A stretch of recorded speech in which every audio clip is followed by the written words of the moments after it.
মাননীয় সাংবাদিক বন্ধুসকল,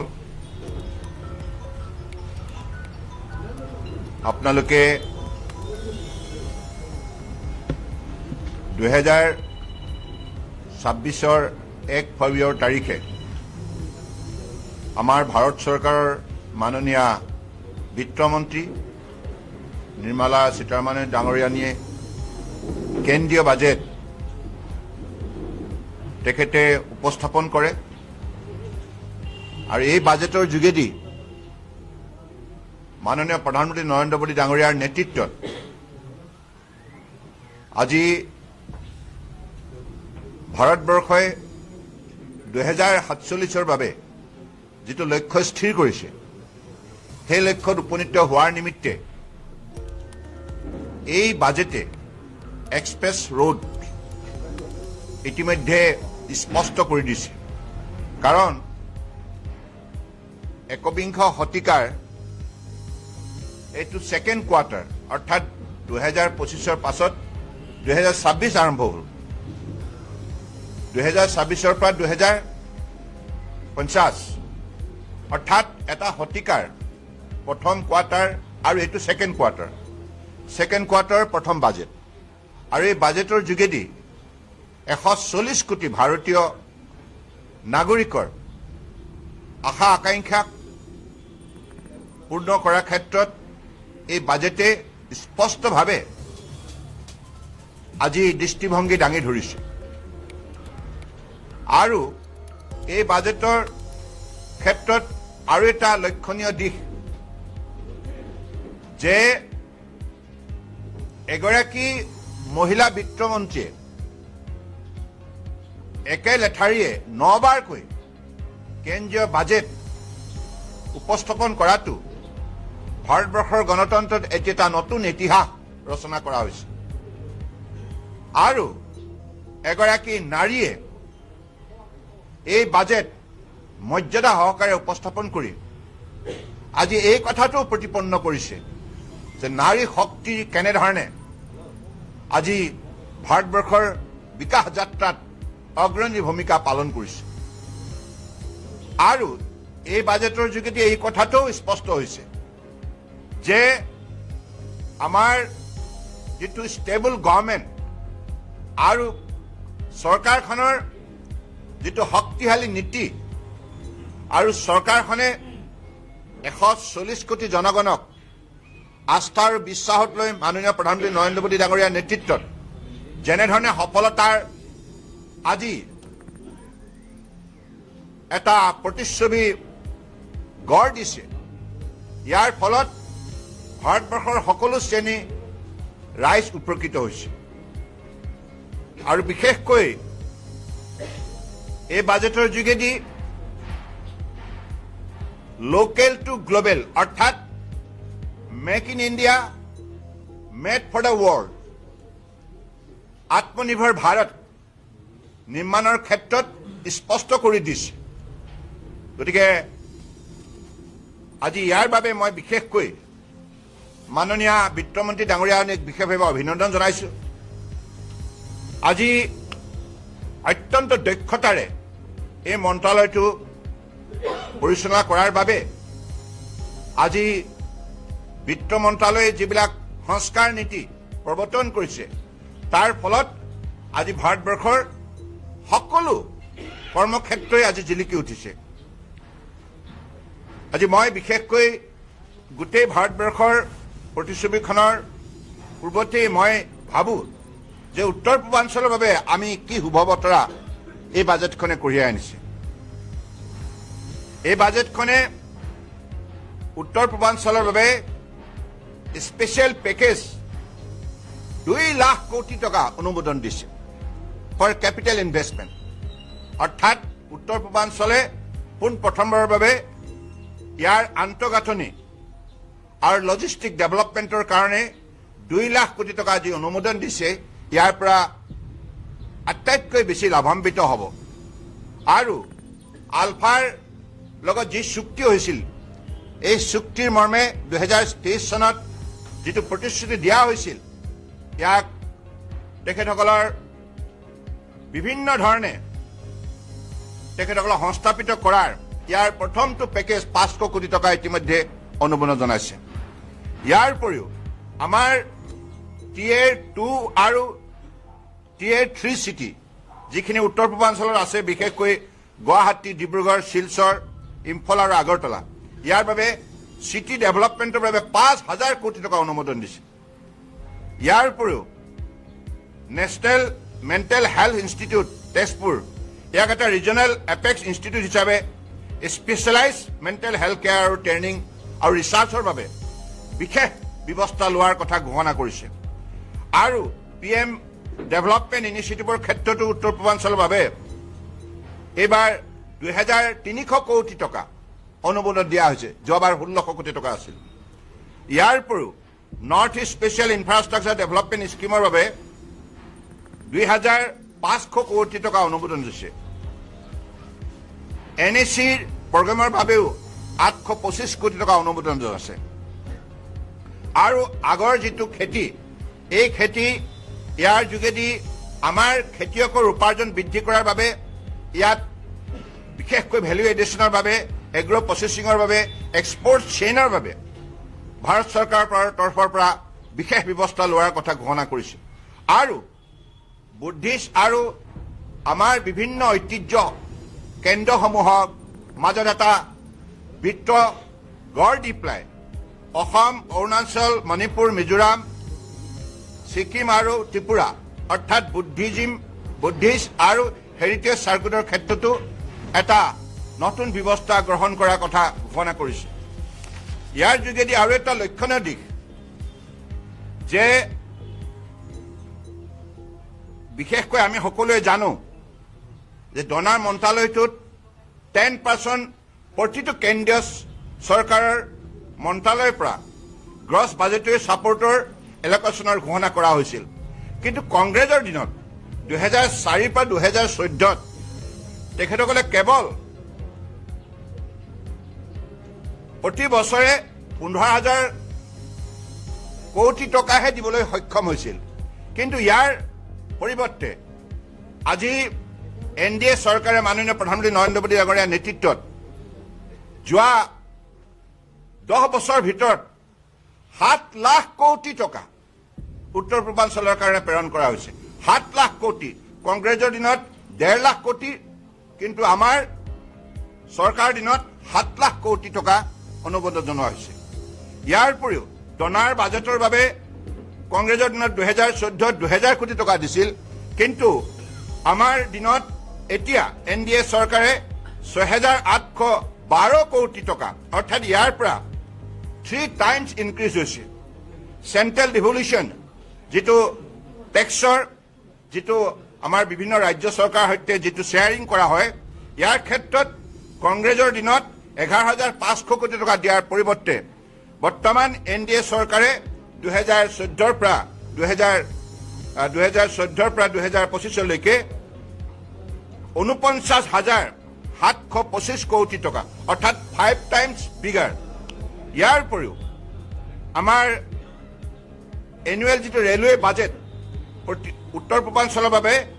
কংগ্ৰেছৰ দিনত আছিল কেৱল 2,122 কোটি টকা। ইয়াৰ পৰিৱৰ্তে 5 টাইম বৃদ্ধি কৰিছে আমাৰ NDA চৰকাৰৰ দিনত 11,484 কোটি টকা। ইয়াৰ পৰাই এই কথাটো স্পষ্ট হয় যে কংগ্ৰেছৰ UPA শাসনকালত এই উত্তৰ পূৰ্বাঞ্চলক কেনেধৰণে অৱহেলা কৰা হৈছিল, কেনেধৰণে সম্পূৰ্ণ মাহিয়াই দৃষ্টিভংগীৰে ইয়াক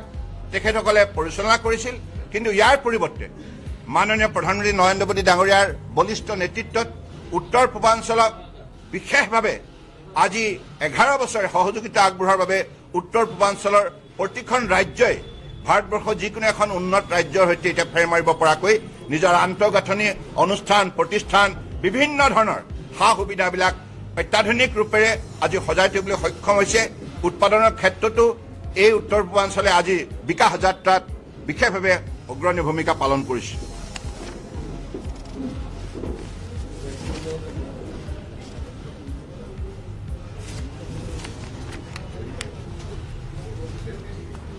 পৰম শ্ৰদ্ধাৰ সাংবাদিক বন্ধুসকল, এই বাজেটৰ যোগেদি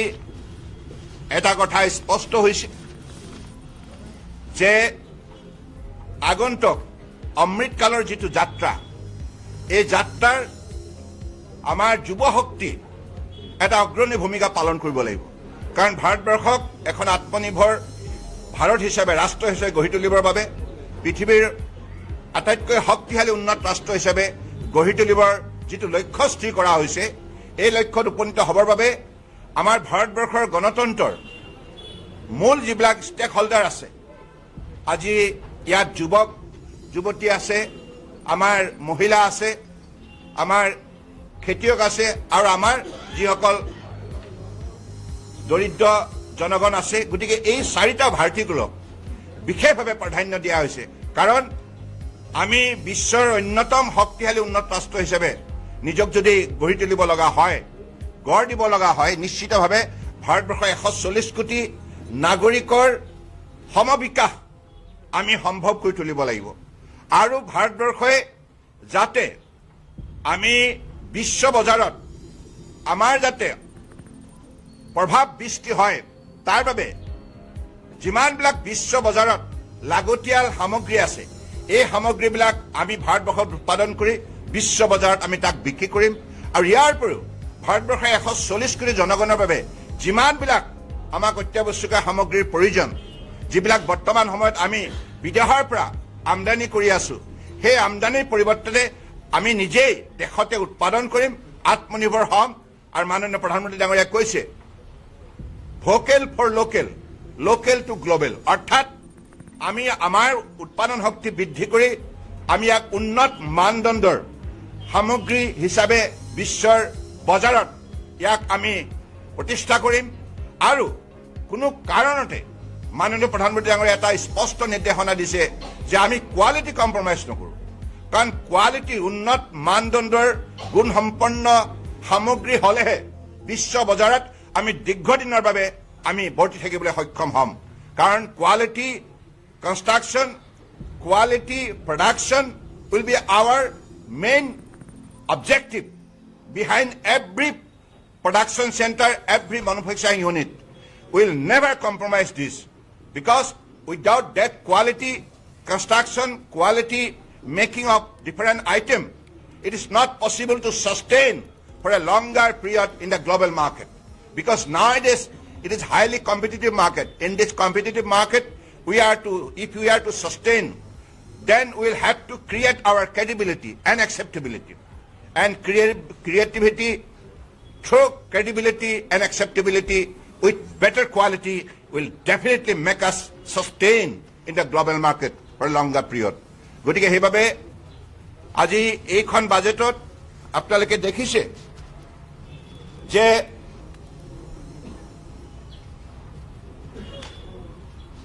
আমাৰ যিটো ৰিফৰ্ম এক্সপ্ৰেছৰ যোগেদি যিটো ৰোড মেপ প্ৰস্তুত কৰা হৈছে অৰ্থাৎ আমাৰ ৰোড মেপটো স্পষ্ট আমি কলৈকে যাম আমি এইখন বাজেটৰ যোগেদি আমি যাম 2047লৈকে 2047ত আমি কেনেধৰণে আমাৰ পৰিচয় আমি নিৰ্মাণ কৰিম বিশ্বৰ বুকুত আমাৰ পৰিচয় কি হ'ব আমাৰ পৰিচয় হ'ব আত্মনিৰ্ভৰ Bharat develop India develop Bharat বিকশিত ভাৰত গতিকে সেই আমাৰ পজিশন বা আমাৰ সেই স্থানটো আমি নিশ্চিত কৰিবৰ বাবে আজি এই যেটো ৰিফৰ্ম এক্সপ্ৰেছৰ যোগেদি আমি ৰোড মেপ নিৰ্মাণ কৰাৰ যেটো পৰিকল্পনা এই বাজেটৰ যোগেদি সেই কথাটো স্পষ্ট হৈছে আৰু এতিয়ালৈকে 350টা ৰিফৰ্মছ মাননীয় প্ৰধানমন্ত্ৰী ডাঙৰীয়াৰ বলিষ্ঠ নেতৃত্বত সম্ভৱ হৈছে গতিকে এই সংস্কাৰ নীতিৰ অবিহনে আজি ভাৰতবৰ্ষৰে বিকাশ যাত্ৰাত আজি অগ্ৰণী ভূমিকা বা বিকাশ যাত্ৰাত সফলতা অৰ্জন কৰিব নোৱাৰিলে হয় গতিকে সেইকাৰণে সংস্কাৰ নীতি ইয়াত প্ৰৱৰ্তন কৰা হৈছে আপুনি পলিচি প্ৰগ্ৰাম ইনিচিয়েটিভ এইবিলাকৰ যোগেদি আজি যেনেধৰণে গুড গভৰ্নেন্স ট্ৰান্সপাৰেন্সি একাউণ্টেবিলিটি আৰু timely implementation with quality implementation এই সকলোবিলাক ৰিফৰ্মছৰ যোগেদি সম্ভৱ হৈছে সেইকাৰণে মাননীয় প্ৰধানমন্ত্ৰী ডাঙৰীয়াই কৈছে ৰিফৰ্ম পাৰফৰ্ম ট্ৰান্সফৰ্ম অৰ্থাৎ সংস্কাৰ নীতি ল'বই লাগিব কাৰণ পুৰণা ব্ৰিটিছে প্ৰণয়ন কৰা আইনবিলাকৰ যোগেদি যদি আমি দেশ পৰিচালনা কৰাৰ ক্ষেত্ৰত উদ্যোগ লওঁ তেতিয়া কংগ্ৰেছৰ অৱস্থাই হ'ব। গতিকে সেইকাৰণে কংগ্ৰেছে তেখেতসকলৰ শাসন কালত কোনো দিনেই এই সংস্কাৰ নীতি প্ৰৱৰ্তন কৰিব নোৱাৰিলে। নতুন চিন্তাৰে এখন ৰাষ্ট্ৰক কেনেধৰণে বিশ্বৰ বুকুত শক্তিশালী ৰূপত উপস্থাপন কৰিব পাৰি, আগুৱাই নিব পাৰি, আৰু ভাৰতবৰ্ষৰ বুকুত যিমান সম্পদ সম্ভাৱনা শক্তি আছে এই সম্পদ সম্ভাৱনা শক্তিক আধুনিক ধ্যান ধাৰণাৰে কেনেধৰণে আমি ইয়াৰ যোগেদি ইয়াক সদব্যৱহাৰ কৰি আমি বিশ্বৰ বুকুত নিজৰ শ্ৰেষ্ঠতা প্ৰমাণ কৰিব পাৰোঁ, এই কথাবিলাক কংগ্ৰেছৰ শাসনকালত তেখেতসকলৰ প্ৰধানমন্ত্ৰীসকলে কোনোদিন ভাবিব পৰা নাছিল। কিন্তু মাননীয় প্ৰধানমন্ত্ৰী নৰেন্দ্ৰ মোদী ডাঙৰীয়া দূৰদৰ্শী নেতৃত্বত তেখেতৰ সততা নিষ্ঠা সঠিক নীতি পৰিকল্পনাৰ ফলত আজি গোটেই ভাৰতবৰ্ষই এটা নতুন শক্তি আয়ত্ব কৰিবলৈ সক্ষম হৈছে। আত্মবিশ্বাসে প্ৰতিজন ভাৰতীয় নাগৰিকে উদ্বুদ্ধ হৈছে আৰু ফলত এই বিকাশ যাত্ৰাত সকলোৱে অংশগ্ৰহণ কৰিছে। তাৰ ফলত যোৱা 11 বছৰতে মাননীয় প্ৰধানমন্ত্ৰী নৰেন্দ্ৰ মোদী ডাঙৰীয়াৰ নেতৃত্বত আজি ভাৰতবৰ্ষই বিশ্বৰ চতুৰ্থ শ্ৰেষ্ঠ অৰ্থনীতি হিচাপে নিজক প্ৰতিষ্ঠা কৰিছে আৰু 2029 ভিতৰত তৃতীয় বৃহৎ অৰ্থনীতি হিচাপে ভাৰতবৰ্ষই স্বীকৃতি বুটলিবলৈ সক্ষম হ'ব। অৰ্থাৎ প্ৰতিটো এনাউন্সমেণ্ট, প্ৰতিটো পৰিকল্পনা, প্ৰতিটো পদক্ষেপ আজি ইমান সুস্পষ্ট। গতিকে প্ৰতিটো পদক্ষেপৰ এটা নিৰ্দিষ্ট লক্ষ্য লৈ পেলাই আজি মাননীয় প্ৰধানমন্ত্ৰী ডাঙৰীয়াই গোটেই ভাৰতবৰ্ষক সবকা সাথ সবকা বিকাশ নীতিৰে ঐক্যবদ্ধ কৰি আজি যেনেধৰণে উন্নয়নৰ যাত্ৰাত আগুৱাই নিছে তাৰ ফলত বিভিন্ন ধৰণৰ পৰিৱৰ্তন আপোনালোকে দেখিবলৈ সক্ষম হৈছে। আৰু একবিংশ শতিকাত যিহেতুকে ভাৰতবৰ্ষই বিশ্ব শ্ৰেষ্ঠ উন্নত ৰাষ্ট্ৰ হিচাপে নিজৰ পৰিচয় বুটলিবৰ বাবে অত্যন্ত আত্মবিশ্বাসে আজি অগ্ৰগতি লাভ কৰিছে আৰু সেইবাবে আগন্তুক দিনত আমাৰ ৰাষ্ট্ৰৰ নিৰ্মাণৰ ক্ষেত্ৰত যুৱ শক্তিয়ে আৰু মহিলা শক্তিয়ে এটা অগ্ৰণী ভূমিকা পালন কৰিব লাগিব। সেইকাৰণে মহিলাসকলৰ আয় বৃদ্ধি কৰাৰ লগে লগে মহিলাসকলৰ সবলীকৰণৰ ক্ষেত্ৰতো বিশেষ এইখন বাজেটে প্ৰাধান্য দিছে আৰু সমান্তৰালভাৱে যুৱ শক্তিক উদগনি দিবৰ বাবেও বিভিন্ন ধৰণৰ এই বাজেটৰ যোগেদি পৰিকল্পনা হাতত লোৱা হৈছে। আৰু ইয়াৰ উপৰিও যাতে ভাৰতবৰ্ষৰ বুকুত কোনো এটা পৰিয়াল দৰিদ্ৰ সীমাৰেখাৰ তলত থাকিব নালাগে তাৰ বাবেও এই বাজেটে সুস্পষ্ট লক্ষ্য স্থিৰ কৰি দিছে আৰু খেতিয়কৰ উপাৰ্জন দুগুণ তিনিগুণ বৃদ্ধি কৰাৰ বাবে খেতিয়কসকলক স্বাৱলম্বী কৰাৰ ক্ষেত্ৰত এইখন বাজেটে স্পষ্টভাৱে বহু সুবিধা প্ৰদান কৰিছে। গতিকে মই আশা ৰাখিম যে মাননীয় সাংবাদিক বন্ধুসকল আজি উত্তৰ পূৰ্বাঞ্চলৰ বাবে বিশেষকৈ এইখন বাজেটে যিমানবিলাক আমাক সুবিধা প্ৰদান কৰিছে এই সুবিধাবিলাক প্ৰতিখন ৰাজ্যই নিশ্চিতভাৱে সঠিকভাৱে ইয়াক যদি ব্যৱহাৰ কৰে আগন্তুক দিনত এই উন্নয়নৰ যাত্ৰাত উত্তৰ পূৰ্বাঞ্চলেও ভাৰতবৰ্ষৰ বুকুত এটা উল্লেখযোগ্য ভূমিকা পালন কৰিবলৈ সক্ষম হ'ব। গতিকে মই আশা ৰাখিম সাংবাদিক বন্ধুসকল এই কথাবিলাক যাতে বাৰ্তাটো যাতে তৃণমূল পৰ্যায়লৈকে আপোনালোকে কঢ়িয়াই লৈ যায়। ধন্যবাদ।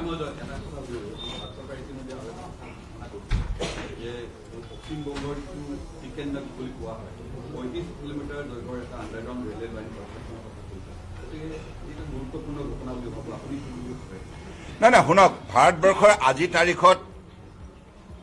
গোটেই গ্ল'বেল এছপেক্টত মাননীয় প্ৰধানমন্ত্ৰী ডাঙৰীয়াৰ নেতৃত্বত যেনেধৰণে ভাৰতবৰ্ষই প্ৰভাৱ বিস্তাৰ কৰিছে, এতিয়া ভাৰতবৰ্ষই পৃথিৱীৰ যিকোনো ধৰণৰ প্ৰত্যাহ্বানৰ লগত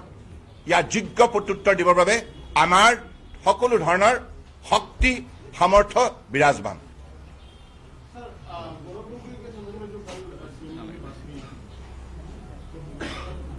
कल मैंने कह दिया राष्ट्र का विरोध में जो भी खड़ा होगा इसके खिलाफ कड़ा से कड़ा कार्रवाई की जाएगी। तू बस हिम्मत का घूंट लगा और डर को निकल जा और दुनिया को दिखा तू किस मिट्टी का बना हुआ है। माउंटेन ड्यू, डर के आगे जीत है। All the women in my life have played pivotal roles in my success. Here's wishing them